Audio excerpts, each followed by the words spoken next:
आइए हम प्रभु के वचन में चलते हैं। हमारा जो आज का शीर्षक है, जो टॉपिक है, वह है परमेश्वर आपको चुनता है।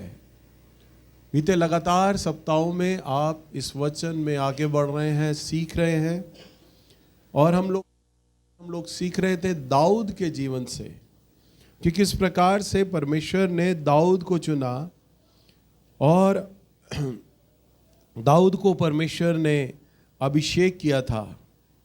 और हमने सीखा था पिछली बार कि किस प्रकार से प्रभु जब किसी व्यक्ति को चुनता है तो प्रभु उसके लिए, उसके जीवन में जो प्रभु ने चुनाव दिया है, जो बुलाहट दिया है, परमेश्वर को एक समय चाहिए होता है। किसे समय चाहिए होता है?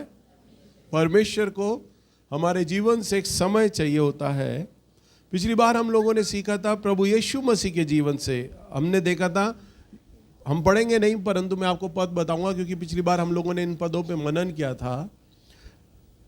हम लोगों ने देखा था यूहन्ना की किताब 2 अध्याय और इसके 4 पद में हम लोगों ने देखा था जब प्रभु यीशु मसीह काना नगर में गए और वहाँ पर ब्याह के अंदर दाखरस घट गया और प्रभु यीशु मसीह की माँ ने प्रभु यीशु मसीह से विनती किया कि तू दाखरस को बढ़ाने के लिए कोई यत्न कर। तब प्रभु यीशु मसीह ने अपनी माँ से साफ साफ कह दिया कि अभी मेरा समय नहीं आया। पर हम देखते हैं कि प्रभु यीशु मसीह ने फिर भी आश्चर्य कर्म किया और वहाँ के दासों को आज्ञा दिया, बोला कि मटकों में पानी भर दो, और जब पानी भरा गया तो सब दाखरस में बदल गए। ये प्रभु का पहला आश्चर्य कर्म था। परंतु ये पहला आश्चर्य कर्म केवल प्रभु यीशु मसीह ने अपनी माँ के कहे पर किया था, क्योंकि प्रभु यीशु मसीह अपनी माँ को इज्जत देते थे, बहुत प्रेम करते थे। परंतु प्रभु ने साफ अपनी माँ को बोला था अभी मेरा समय नहीं आया है। जबकि यरदन के अंदर प्रभु यीशु मसीह का बपतिस्मा हो चुका था, पवित्र आत्मा पाए हुए जन थे, 40 दिन 40 रात की शैतान से परीक्षा भी हो गई थी। उसके बावजूद प्रभु ने बोला अभी मेरा समय नहीं आया है।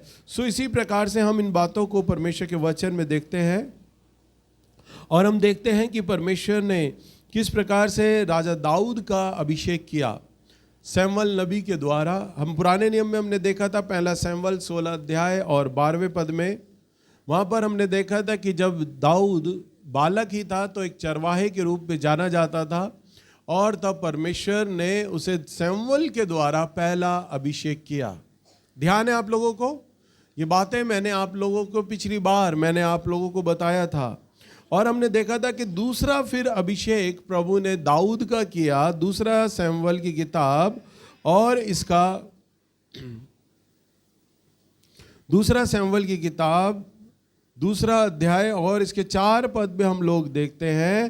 तब वहाँ पर देखते हैं कि यहूदी लोग आए और उन्होंने दाऊद का अभिषेक किया यहूदा के घराने के लिए, कि यहूदा के लिए दाऊद का अभिषेक किया गया ताकि दाऊद यहूदा का राजा बने। और फिर हम देखते हैं पर में आगे चलकर जब पहला अभिषेक दाऊद ने पाया, उसके ठीक 7 साल के बाद दाऊद का तीसरा अभिषेक हुआ। और तीसरा अभिषेक जब होता है तो उसमें हम देखते हैं 2 शमूएल की किताब 5 अध्याय और इसके 3 पद में हम देखते हैं यहाँ पर सारे पुरनिये हेब्रोन में राजा के पास आए और दाऊद का राजा होने के लिए हेब्रोन में यहोवा के सामने वाचा बांधी और उन्होंने इस्राएल का राजा होने के लिए दाऊद का अभिषेक किया। यहाँ पर हम देखते हैं तीसरा अभिषेक जो दाऊद का किया गया, यानी पहले अभिषेक के बाद और तीसरे अभिषेक के बाद हम अंतराल देखते हैं 7 साल का। कितने सालों का? 7 साल का। तो ये सवाल अब ये उठता है, हमारा जो मुद्दा है आज का, हमारा जो वचन है वो ये है कि दाऊद का प्रभु ने जब चुन लिया, उसे जब अभिषेक कर दिया, तो प्रभु ने उससे सेवा क्यों नहीं ली? क्यों प्रभु ने जब दाऊद को राजा होने का चुना, उसे अभिषेक किया, तब क्यों उसे सिंहासन नहीं दिया? जब शमूएल के द्वारा पहली बार जब उसके घर में अभिषेक हुआ था तो 7 साल तक क्यों प्रभु ने एक लंबा समय खर्च किया दाऊद को राजा बनाने के लिए? दाऊद की स्थिति पूरी तरह से ऐसी थी कि वह अभी बालक ही था, चरवाहा था, और एक राजा का कर्तव्य क्या होना चाहिए? राजा का चरित्र क्या होना चाहिए, राजा का स्वभाव क्या होना चाहिए, वो दाऊद के जीवन पर नहीं था। दाऊद तो केवल एक बालक था, एक छोटा सा मामूली बालक था, इसलिए प्रभु को एक समय चाहिए था उसे राजा होने के लिए। राजा का चरित्र अलग है, एक चरवाहे का चरित्र अलग है। राजा का सोचने का तरीका अलग है, एक चरवाहे का सोचने का तरीका अलग है। राजा के काम करने का अलग तरीका है, परंतु चरवाहे के काम करने का तरीका अलग है। दोनों की सोच में एक बड़ा अंतर था। राजा दाऊद एक बालक था, उसका चरवाहे के रूप में अभिषेक किया गया, परंतु किसके लिए किया गया था? राजा के लिए। किसके लिए किया गया था? परंतु प्रभु ने सीधा उसका अभिषेक करते ही उसे राजा नहीं बनाया। परमेश्वर चाहता है कि जब वह आपका अभिषेक करता है तो आपको सीधे सीधे उसके लिए वो तैयार करता है। हमारे चर्च में कई बार पावर सेमिनार हुए, प्रभु के दास भाई आमोस आए, मेरे द्वारा अभिषेक हुआ, प्रभु इसे याजकीय पगड़ी दे रहा है, याजक का अभिषेक कर रहा है। तो जैसे ही सामने वाला ये सुनता है ना कि मुझे याजकीय पगड़ी मिल रहा है, याजक का अभिषेक मिल रहा है, सीधे सीधे से वो इससे अंदाजा लगाता अब तो मैं पादरी बन गया हूँ, प्रभु ने मुझे पादरी बना दिया है, अब तो मुझे चर्च खोल लेना चाहिए। अरे दाऊद को भी जब अभिषेक किया गया तो प्रभु ने उसके लिए भी समय चाहिए था, प्रभु को उसके लिए भी समय लगा। और सबसे अच्छा उदाहरण हम देखते हैं प्रभु यीशु मसीह का। प्रभु यीशु मसीह को भी जब परमेश्वर ने जब प्रभु यीशु मसीह को एक व्यक्ति के रूप में चुना, जब अभिषेक किया, तो लोगों ने उद्धारकर्ता ऐसे ही नहीं स्वीकार कर लिया। यहूदी लोगों ने, आज हम लोगों ने प्रभु यीशु मसीह को ऐसे ही उद्धारकर्ता स्वीकार नहीं किया गया। लोगों ने कैसे उसे उद्धारकर्ता स्वीकार किया? प्रभु यीशु मसीह ने कोई गाली, कोई गलत बात अपने मुंह से नहीं कही, विचारों से नहीं कही, मुंह से नहीं कही। प्रभु ने कोई आचरण नहीं किया ऐसा जिस पर दोष लगाया जाए, उंगली उठाई जाए।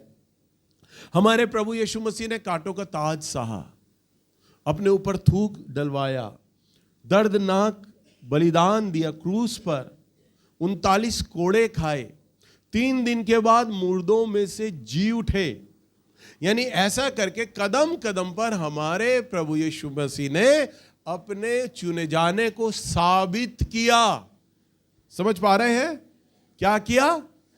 साबित किया। अगर कोई आज हमसे सवाल करे कि प्रभु यीशु मसीह ही एक ऐसे व्यक्ति क्यों है जिन्हें आपने अपना उद्धारकर्ता माना है, फलाना देवी है, फलाना देवता है, फलाना पैगंबर है, आप उसको भी तो उद्धारकर्ता मान सकते हो, तो हम ये कह सकते हैं कि भाई एक देश के लिए, एक जाति के लिए, एक पंथ के लिए, एक मत के लिए लोगों ने अपने प्राण दिए, परंतु पूरे संसार के लिए किसी ने प्राण नहीं दिए। संसार के लिए किसी ने प्राण दिए? केवल प्रभु यीशु मसीह ने। हालेलुया। समझ पा रहे हैं? प्रभु यीशु मसीह ने हर धर्म, हर जाति, हर देश, हर गांव और हर शहर के लिए अपने प्राणों को दिया है। प्रभु यीशु मसीह इतिहास के एक ऐसे विलक्षण व्यक्ति हैं जिसने पूरी मानव जाति के लिए, हमारे देश में बलिदान हुए, शहीद हुए। किसके लिए मारे गए? भारत के लिए। अमेरिका के लिए नहीं मरे, वो भारत के लिए मरे। किन्हीं सरदारों के जो गुरुवर रहे उन्होंने किसके लिए बलिदान दिया? अपने पंथ के लिए, अपने धर्म के लिए बलिदान दिया। पूरी मानव जाति के लिए बलिदान नहीं दिया। पूरी मानव जाति के लिए तो केवल प्रभु यीशु ने ही अपने प्राणों को दिया है। हालेलुया। दूसरा, प्रभु यीशु मसीह के अलावा कोई ऐसा विलक्षण व्यक्ति नहीं है जिसने क्रूस पर अपनी बलिदान देकर, मृत्यु को हराकर, कब्र में से 3 दिन के बाद वो जी उठे। संसार में और कोई विलक्षण व्यक्ति हुआ ही नहीं जिसने मृत्यु को हराया हो और 3 दिन बाद मुर्दों में से जी उठा हो। हम कहते हैं ना परमेश्वर अजर अमर है, परमेश्वर को कोई मार नहीं सकता। वो हमारे प्रभु ने साबित किया है, प्रभु यीशु मसीह ने, कि मुझे कोई मार नहीं सकता। अब जब वो सामने प्रकट होता है ना किसी के भी, तो ये कहता है, देख मैं मर गया था परंतु अब जी उठा हूं, अधलोक और मृत्यु की जीवन की कुंजियां मेरे ही पास है। हालेलुया। हमारा प्रभु अजर अमर परमेश्वर है। सो हमारे प्रभु यीशु मसीह ने अपने चुने जाने को समय अनुसार, जब प्रभु ने उन्हें समय दिया, उस समय पर प्रभु यीशु मसीह ने अपने आप को साबित किया। क्या किया? साबित किया। आप अपने चुने जाने को, प्रभु आपको चुनता है, आपको अभिषेक करता है, तो प्रभु चाहता है कि आप अपने चुने जाने को साबित करें। दाऊद के लिए हम देखते हैं, दाऊद के लिए 7 साल की जो गहन तैयारी थी, प्रभु ने उसे कई कष्टों में, समस्याओं में, परीक्षाओं में, युद्धों में परमेश्वर ने उसे परिपक्व किया। दाऊद को यह मौका दिया कि दाऊद अपने आप को राजा, इस्राएल का राजा होने के लिए साबित कर दे। समझ रहे हैं आप? उसने जल्दबाजी नहीं करी।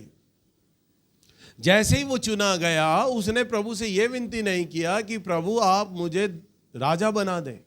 नहीं, हमारे तो चर्च में जिसका अभी अभिषेक होता है वो कहता है प्रभु जी मैं चर्च खोल लूं, मैं कब चर्च खोल लूं।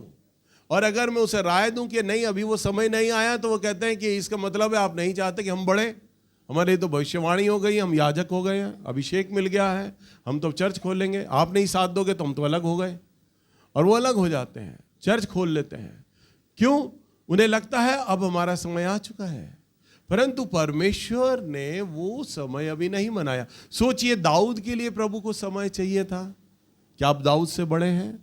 और सबसे बड़ा तो हमारा प्रभु यीशु मसीह, जो अपने चुने जाने पर कहता है कि मेरा अभी समय नहीं आया है, और अपनी बुलाहट को मेरा प्रभु यीशु मसीह साबित करता है। तो क्या हम प्रभु यीशु मसीह से बड़े हो गए हैं कि हम अपने चुने जाने को और अपनी बुलाहट को, जिसे अभी तक हमने साबित ही नहीं किया है, हम ठहरा दें कि हम अगुवा हो गए, पास्टर हो गए, नबी हो गए, प्रचारक हो गए, हम ये हो गए, फलाना हो गए? आपको एक समय चाहिए, क्योंकि परमेश्वर आपके संग व्यवहार करेगा। हालेलुया। दूसरी तरफ हम देखते हैं कि शाऊल भी राजा दाऊद की तरह चुना गया था, पर हम देखते हैं शाऊल अपने शासन काल में बिल्कुल असफल व्यक्ति रहा, फेल हो गया वो अपने शासन काल में। क्यों हो गया? क्योंकि वो मनुष्य के द्वारा ग्रहण नहीं किया गया। हम देखते हैं दाऊद का पहला अभिषेक उसके घर पे हुआ। दूसरा अभिषेक कब हुआ? जब हेब्रोन के सारे लोग इकट्ठा हुए और वो दाऊद के पास गए कि तू यहूदा का राजा हो। कौन लोग आए? हेब्रोन के सारे पुरनिये से, पुरनिये यानी सारे प्राचीन लोग आ गए कि भाई दाऊद, तुम प्रभु के चुने हुए पात्र हो। हम जानते हैं तुमने सारा जीवन बड़ी निर्दोषता से, खराई से चल रहे हो। तुम परमेश्वर को ग्रहण योग्य व्यक्ति हो, एक अभिषिक्त व्यक्ति हो, एक बुद्धिमान व्यक्ति हो। हम चाहते हैं कि तुम एक छोटा, इस्राएल का एक छोटा राज्य था, जैसे भारत का एक छोटा राज्य है दिल्ली, ऐसे इस्राएल का एक छोटा राज्य था यहूदा। सब लोगों ने बोला कि हम चाहते हैं तुम यहूदा के राज्य कहलाओ, यहूदा का राजपाट संभालो। अब उसने यहूदा का राजपाट संभाला 5 वर्ष तक। कितने? अब जब उसने संभाला ना, तब हम देखते हैं इस्राएल का राजा शाऊल हुआ करता था, और शाऊल मर गया। जब शाऊल मर गया, क्योंकि दाऊद यहूदा के घराने से था, साथ ही साथ यहूदा का राजा भी था, पूरे इस्राएल को, दाऊद को इस्राएल का राजा बनाने में कोई आपत्ति नहीं थी, क्योंकि सब कहते थे भाई ये यहूदा के घराने से है, यहूदा का राज कर रहा है, प्रभु का डर मानने वाला है, बुद्धिमान है।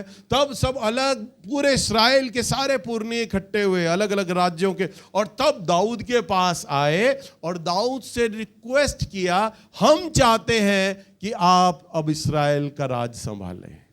हालेलुया। समझ पा रहे हैं? कितनी भली बात है। अरे मजा तो तब हो, पास्टर आकर ये ना कहे, मैंने पिछली बार भी कहा था, पास्टर आकर ये ना कहे कि मैं पास्टर हूं। भला तो तब हो कलीसिया चुने कि आपको हमारे चर्च का पास्टर होना चाहिए। हालेलुया। सारे लोग आकर ये मत बनाएं, ये विचार बनाएं, अरे ये व्यक्ति धर्मी है, ये व्यक्ति परमेश्वर का भय मानने वाला है, ये व्यक्ति है जो एक सही मायने में हमारी अगुवाई कर सकता है। ये व्यक्ति है जो एक सही मायनों में लीडर हो सकता है। यानी आपका चरित्र, आपका स्वभाव, आपका व्यक्तित्व दूसरों पर इस प्रकार से प्रकट हो जाए, छाया डाले कि वह आपको आकर रिक्वेस्ट करें कि अब ये पद आप संभालिए। हालेलुया। तब आप समझ लें कि जनता के अंदर परमेश्वर की आवाज होती है। तो परमेश्वर ये चाह रहे होंगे कि अब मनुष्यों के द्वारा तुम्हें सम्मान मिला है, मनुष्य के द्वारा तुम्हारी स्वीकृति हुई है, यानी तुम्हें एक्सेप्ट किया गया है, तो अब तुम इस बुलाहट को संभालो। पिछली बार मैंने आप लोगों को बताया था सही मायनों में ऑडिशन क्या होता है। ऑडिशन होता है जब बिशप, पास्टर और कलीसिया इकट्ठा हो और कलीसिया ऑर्डिनेट करती है पास्टर को। बिशप ये बोलता है सारे कलीसिया के लोग हाथ उठाकर अपने पास्टर के लिए उसे अभिषेक करें। कौन करे? कलीसिया करे अपने पास्टर को। तब सारी कलीसिया हाथ उठाती है और अपने याजक को अभिषेक करती है। किस लिए? हम चाहते हैं पिता परमेश्वर, हम अपनी चारागाही, अपनी अगुवाई, अपना रखवाला हम इस व्यक्ति पर नियुक्त करते हैं। आज से ये व्यक्ति हमारी चारागाही करेगा, हमारी अगुवाई करेगा। और तब बिशप उन सब लोगों की ओर से प्रतिनिधि बनता है और वह उस पर तेल डालता है और उसका ऑर्डिनेट होता है, उसे अभिषेक किया जाता है। हालेलुया। परंतु आजकल कई पादरी तो ऐसे होते हैं, वो बताते हैं गवाही में, भैया हम 4 लोग थे, बिशप साहब आए थे कमरे में, उन्होंने हमारा वो किया था ऑर्डिनेट। पता नहीं कब धुप्पल में वो पादरी बन गए, कब छुप छुप के पादरी बन गए, ना कलीसिया को पता, ना किसी को पता चला, पादरी बन गए, चरवाहा हो गए। उनसे पूछो आपकी कलीसिया क्या है? भैया अभी कलीसिया बनाऊंगा, ढूंढ रहा हूं मैं कलीसिया।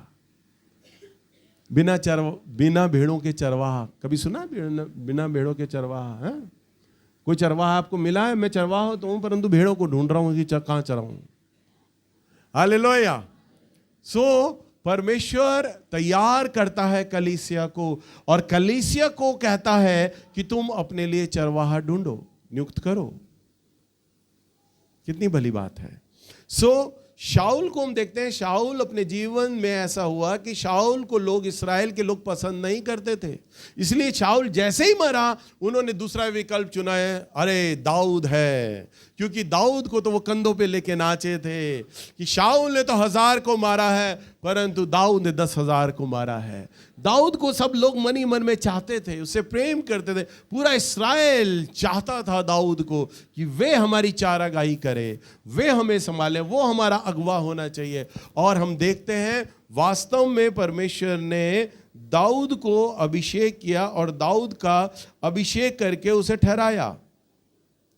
हमारा भी रिश्ता ऐसा होना चाहिए कि हम परमेश्वर के साथ साथ उतना ही हमारा रिश्ता मनुष्य के साथ भी हो। हमारा रिश्ता किसके साथ हो? मनुष्य के साथ होना चाहिए कि मनुष्य आपको सहयोग करें। ज़्यादातर कई बार जब आप लोग चारागाही करते हैं, लीडरशिप संभालते हैं, चाहे वे आराधक लोग हो, चाहे वे प्रचारक लोगों में, किसी पर दोष नहीं लगा रहा, परंतु मैं वचन से बता रहा हूँ, सिखा रहा हूँ। चाहे प्रचारक लोग हों, आराधना करने वाले लोग हों, भविष्यवाणी करने वाले लोग हों, ये सब ध्यान से सुने। आपको अपना संबंध मनुष्य के साथ अच्छा करना है। आप जितने लोग हो जो आज कल अपनी अगुवाई के सपने देखते हो, चाहते हो कि प्रभु हमें भी चुने, हमसे भी सेवा ले, आपको लोगों की चुगली चपाटी से अलग हटकर दूसरों के जीवन में ताका झांकी करने की बजाय आपको केवल अपने चरित्र, अपने जीवन पर दृष्टि लगानी है। मैं कैसी चाल चलता हूं, बस आप ये देखिए। आप दूसरों के जीवन को देखें, इधर की बातें उधर सुने। अच्छा भैया ऐसे बोलते हैं, अच्छा भैया ऐसे कहते हैं, और बता क्या बोल रहे थे भैया, अच्छा मुझे भी बता। हाँ मैंने तो ध्यान दिया है, भैया की बात करने में फ़र्क आ गया है, भैया पहले जैसे नहीं रहे, भैया तो बड़े बड़े लोगों से बात करते हैं, हम गरीब लोगों पर तो ध्यान ही नहीं देते हैं। आप अपने कानों को खोलते हैं अपने प्रचारक के लिए, अपने अगुवे के लिए सुनने के लिए। सुबह मैं ये विषय सिखा रहा था, परंतु आपको ये कान नहीं खोलने, आपको केवल अपनी चाल देखनी है।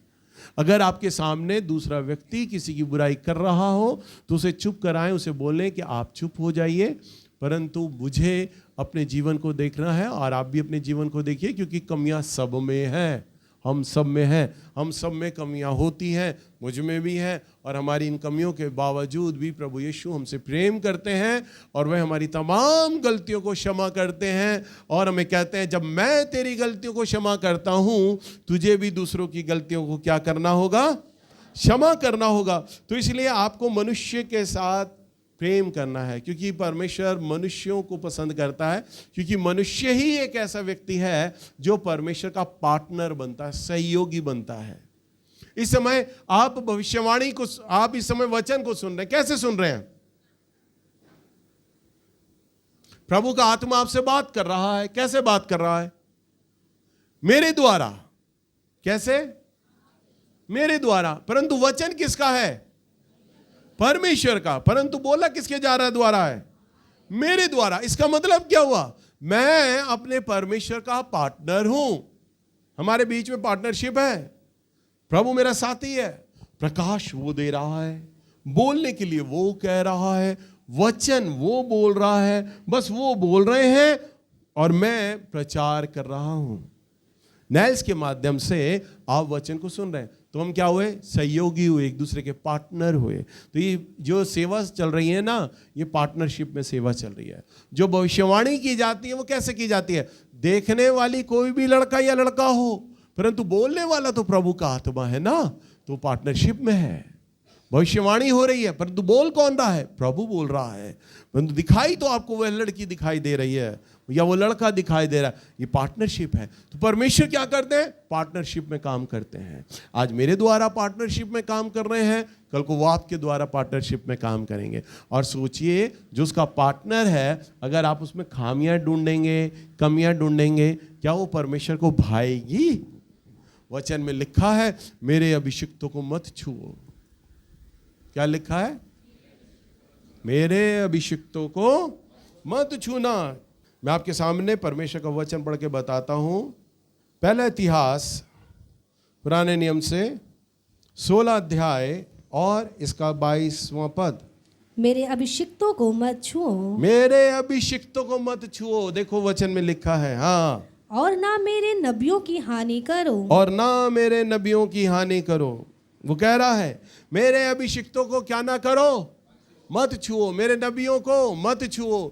जो भविष्यवाणी कर रहे हैं, जो मेरे प्रचारक लोग हैं, मेरे दास दासी लोग हैं, जो मेरे पार्टनर हैं, उनको मत छुओ, उन्हें टच मत करो। हालेलुया।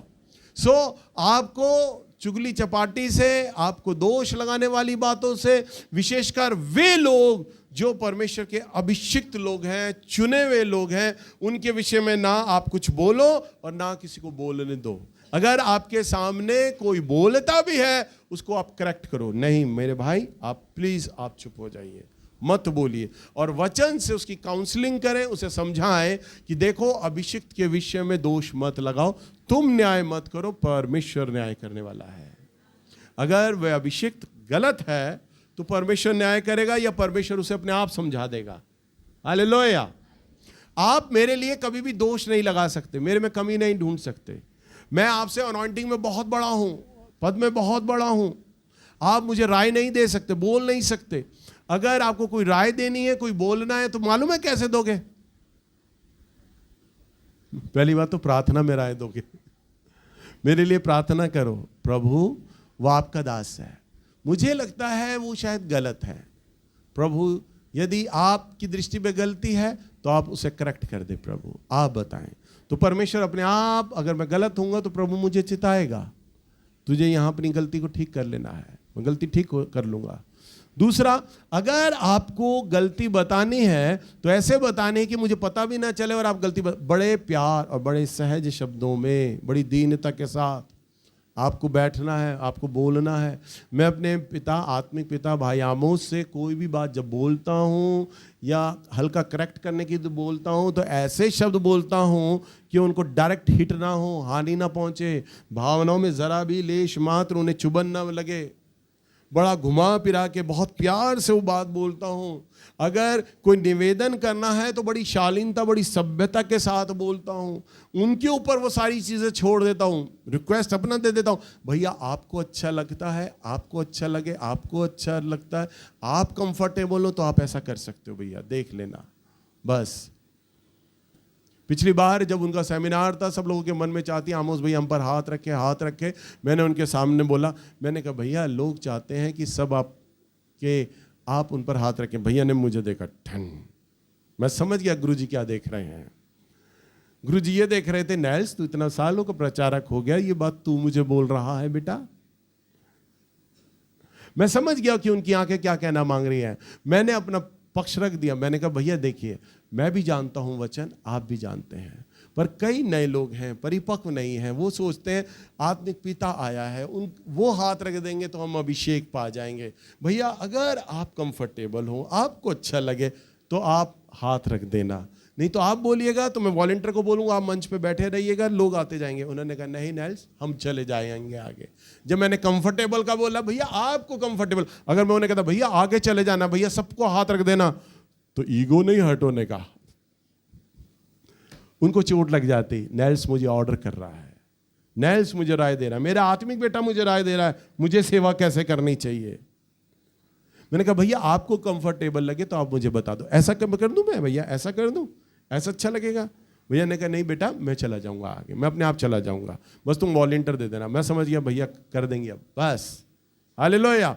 आपको अपने स्थानीय प्रचारक से, आपको अपने स्थानीय अगुवा से बड़ी शालीनता के साथ वह बातें रखनी है, अभिषिक्तों को नहीं छूना।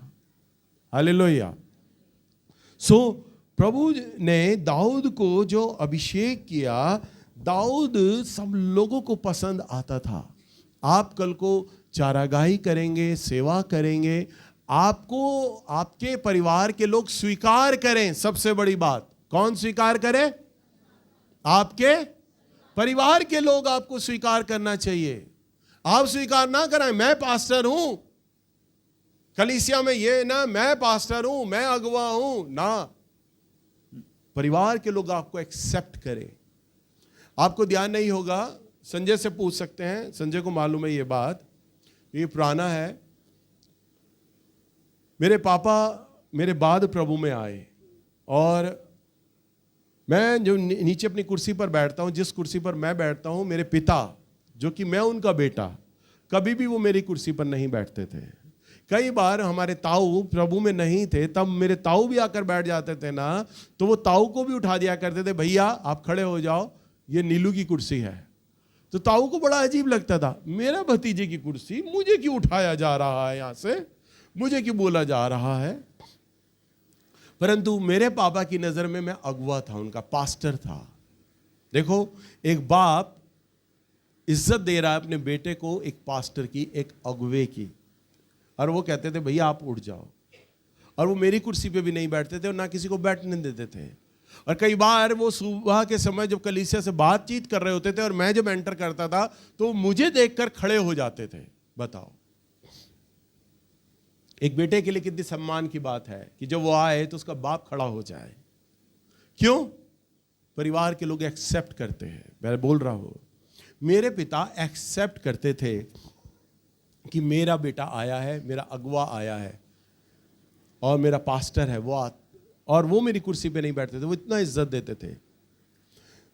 मेरे ताऊ जब यहां पर आते थे तो कभी किसी चर्च जाते थे, कभी किसी चर्च जाते थे। तब मेरे ताऊ की ये गवाही है, मुझे एक बार बताया, ये आए मेरे घर पर और आकर मेरे पास रोने लग गए। और जब रोने लग गए तब मैंने इनसे पूछा, मैंने कहा ताऊ क्या बात हो गई, क्यों रो रहे हो आप? किसी ने कुछ कहा, रोने लग गए। और इन्होंने मुझे कहा कि बेटा तू सच में है ना परमेश्वर का चुना हुआ दास है। तेरा बाप मुझे कहा करता था कि मेरा लड़का चुना हुआ है, मेरा लड़का चुना हुआ है। मैं सोचता था हर बाप अपने बच्चे की तारीफ करता था, इसलिए वो तेरा बाप बोलता है, तू वास्तव में चुना हुआ है। मैंने कहा क्या हुआ आपके साथ? कहते बेटा जब तू वचन को दे रहा था ना, तो मैंने देखा तेरे पीछे एक बड़ी रोशनी को। तू वचन तो दे रहा है, पर मैं तेरे पीछे एक बड़ा प्रकाश देखता, तेरा चेहरा मैंने सफ़ेद होता हुआ देखा, भौहें, बल्के, दाढ़ी, मूछ तेरी सारा सफ़ेद हो गया, तेरा चेहरा पूरा सफ़ेद हो गया। कह रहे और ये बात मैंने 1-2 मिनट नहीं देखी, पूरा वचन जब तक तू देता रहा ना, मैं ये तुझे ऐसे ही दर्शन में देखता रहा कि नीलू आज पूरा सफ़ेद कैसे हो गया है और इसके चारों तरफ से रोशनी कैसे निकल रही है। कह रहे मैंने ये जान लिया कि तू वास्तव में परमेश्वर का चुनाव, प्रभु का आत्मा तेरे साथ है। हालेलुया। फिर उन्होंने मुझे कहा कि बेटा आज से तू मेरा भतीजा नहीं, आज से मैं तुझे अपना अगवा मानूंगा। अब मैं किसी भी चर्च नहीं जाऊंगा, और अगर मैं किसी चर्च जाऊंगा तो पहले मैं तेरे से राय लूंगा, पूछूंगा कि मैं उस चर्च जाऊं। और जब वो कहीं भी जाते हैं, कहीं भी आते जाते तो पहले मेरे से पूछ लेते हैं, बताते हैं कि मैं जा रहा हूं। तो कहते हैं बेटा रिश्ते घर में तो तू मेरा भतीजा है, चर्च में तू मेरा अगवा है। हालेलुया। सो परिवार के लोग एक्सेप्ट करेंगे आपको, आपकी बुलाहट को, और वही सच्ची बुलाहट है। कलीसिया के लोग आपको एक्सेप्ट करेंगे, आपको याजक के रूप में देखेंगे, आपको प्रेमी के रूप में देखेंगे। इसलिए जितने भी आराधक लोग हैं, मैं चाहूंगा कि उनके परिवार के लोग आने वाले दिनों में उन्हें एज ए वर्शिपर एक्सेप्ट करें कि वास्तव में मेरा बेटा जब गाता है ना तो स्वर्ग उतर आता है, सच्चा आराधक है। वास्तव में मेरी बेटी जब गाती है ना तो स्वर्ग उतर आता है। उनके मुंह से ये गवाही हो, ये कहें, और वो अपने बेटे और अपनी बेटी के आने पर भी खड़े हों उनके सम्मान में। मैं ये नहीं कहता खड़े हो जाओ, ये बातें दिल से होती हैं। और वो बातें कब होती हैं? जब आप उनके ऊपर वो अभिषेक देखते हो। ताऊ ने मुझे एक्सेप्ट नहीं किया था, ताऊ के लिए तो मैं भतीजा था। ताऊ यहाँ आते थे, दूसरे चर्चों में भी जाते थे। मैं कभी ताऊ को ये नहीं कहता था ताऊ आप हमारे चर्च में आ रहे हो तो दूसरे चर्च में मत जाओ, क्योंकि मैं जानता था ताऊ एक रिश्तेदारी के महत्व से आ रहे हैं, मैं उनके लिए भतीजा हूँ, मैं इसलिए आते हैं। परंतु मेरा अभिषेक, मेरे परमेश्वर ने अपने आप बताया कि ये मेरा चुना हुआ पात्र है। और जब उन्होंने उस बात को जान लिया तो वह दूसरे चर्चों में जाना बंद कर दिया। उन्होंने मुझे अपना आत्मिक पिता मान लिया। अब जब उनको पेंशन मिलता तो उसका दशमांश भी मुझे देते हैं। बताइए, जब उन्हें वो पेंशन मिलता है तो उसका दशमांश, उसका 10% वो मुझे देखते हैं, क्योंकि मैं उनका आत्मिक पिता हूं, प्रभु ने बोला। सो परिवार के लोग आपको आत्मा में ये ग्रहण करें कि वास्तव में ये आराधक है। हालेलुया। भविष्यवाणी करने वाले लोग, परिवार के लोग, कलीसिया के लोग उनको एक्सेप्ट करें कि वास्तव में ये एक नबिया है लड़की, या वास्तव में वो नबी है। उन्हें एक्सेप्ट करेंगे। परंतु इससे पहले प्रभु ने उन्हें अभी चुना है भविष्यवाणी के तौर पर। परंतु एक मैच्योर प्रॉफिट बनाने के लिए, एक सच्चा नबी बनाने के लिए अभी वक्त है।